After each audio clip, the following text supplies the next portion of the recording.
Halo semuanya, Assalamualaikum warahmatullahi wabarakatuh. Ketemu lagi bersama saya Hendra di channel Hendra Motovlog. Video kali ini saya akan membuat tutorial cara mendeteksi bunyi gluduk-gluduk pada roda depan mobil. Jadi cara mendeteksinya cukup mudah sekali. Buat penonton semua yang penasaran dengan cara mengecek kaki-kaki mobil bila terjadi gluduk-gluduk, silahkan tekan terlebih dahulu subscribe-nya karena subscribe itu gratis, dan tekan juga loncengnya. Ketika melewati posisi tidur atau melewati jalan yang kurang rata atau yang keriting, biasanya kalau ada bagian kaki-kaki yang sudah mulai rusak, itu akan terdengar suara kayak gluduk-gluduk seperti itu. Nah, di sini saya akan mencoba memberitahukan kepada teman-teman semua berdasarkan pengalaman saya selama punya mobil. Saya sudah 3 jenis mobil ya. Yang pertama Toyota Corona, yaitu jenis sedan. Yang kedua Mitsubishi Colt SS atau Mitsubishi SS yang minibus ya. Dan yang terakhir ini mobil saya Toyota, kembali lagi ke Toyota, jadi Toyota Etios Palco. Nah, dari 3 pengalaman tersebut saya pernah mengalami hal yang sama, yaitu bunyi gluduk-gluduk pada roda depan ya.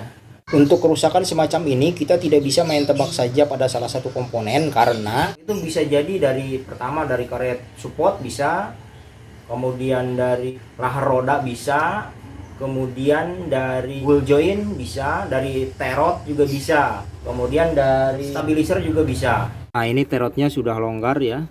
Digerak-gerakin sama tangan enteng banget. Seharusnya digerakin seperti ini itu keras, dia berat, tapi ini enteng banget digerakin. Jadi kesimpulannya untuk terot di bagian dalam sininya nih ada bola-bolanya sudah aus, jadi ini mau tidak mau harus diganti. Atau alternatif lain, jika keuangannya belum memungkinkan, ini bisa dipres lagi, tapi itu hanya untuk sementara. Jadi cara mendeteksi bagian kaki-kaki yang sudah rusak atau belum atau masih normal itu caranya cukup mudah banget. Pertama, dongkrak terlebih dahulu atau angkat mobil menggunakan dongkrak. Seperti ini nih, sini. Ini saya mengilustrasikan saja ya. Jadi tidak mempraktekkannya secara langsung, tapi ini hanya ilustrasi. Oke, dongkrak misalkan mobilnya sudah terangkat.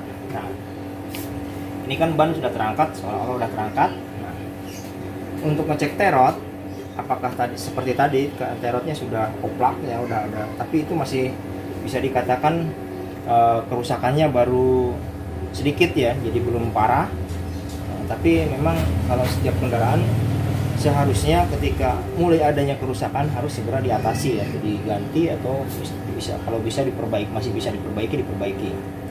Oke, jadi cara ngecek terot setelah mobil terangkat, ini digoyangkan ke arah depan dan belakang ya, jadi gini.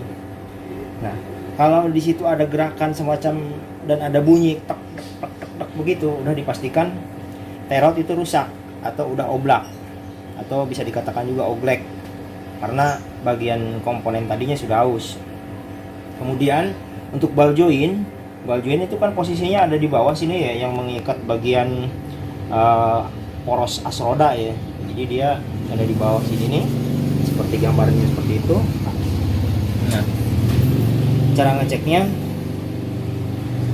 bagian roda setelah ya sama seperti sudah harus diangkat terlebih dahulu ya mobilnya dengan dongkrak. Jadi bagian yang digoyangkan itu ke arah atas dan bawah, tekan begini, tarik ini, tarik tekan, tarik tekan. Nah, kalau ada semacam kocak atau oglek, itu sudah dipastikan ball joint itu rusak. Nah, tapi ntar dulu harus dilakukan sebelum melakukan pengecekan ball joint. Nih remnya harus ditekan dari pedal rem dari dalam ya, harus dilakukan oleh 2 orang. 1 orang menekan pedal rem. Nah, tujuannya agar kita bisa membedakan antara kerusakan lahar atau ball joint. Karena kalau laharnya rusak, maka akan kocak juga. Tapi kalau ininya ditekan, remnya ditekan, dia tidak akan ada semacam karena posisi rodanya itu kecengkram sama rem gitu, jadi nempel benar-benar menyatu sama disc brake. Sedangkan disc brake kan menghubung ke bagian ball joint. Jadi ketika digerakkan seperti ini, ini seperti ke depan belakang seperti ini. Nah, nanti yang akan gerak itu bagian ball jointnya.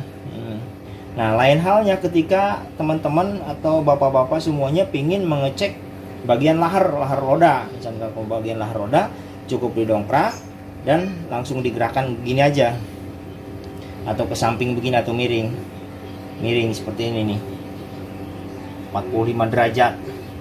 Maka kalau bearingnya rusak, dipastikan ada semacam kocak juga nih, bagian ininya kocak atau goyang ya. Iya, ketika gitu tak gitu.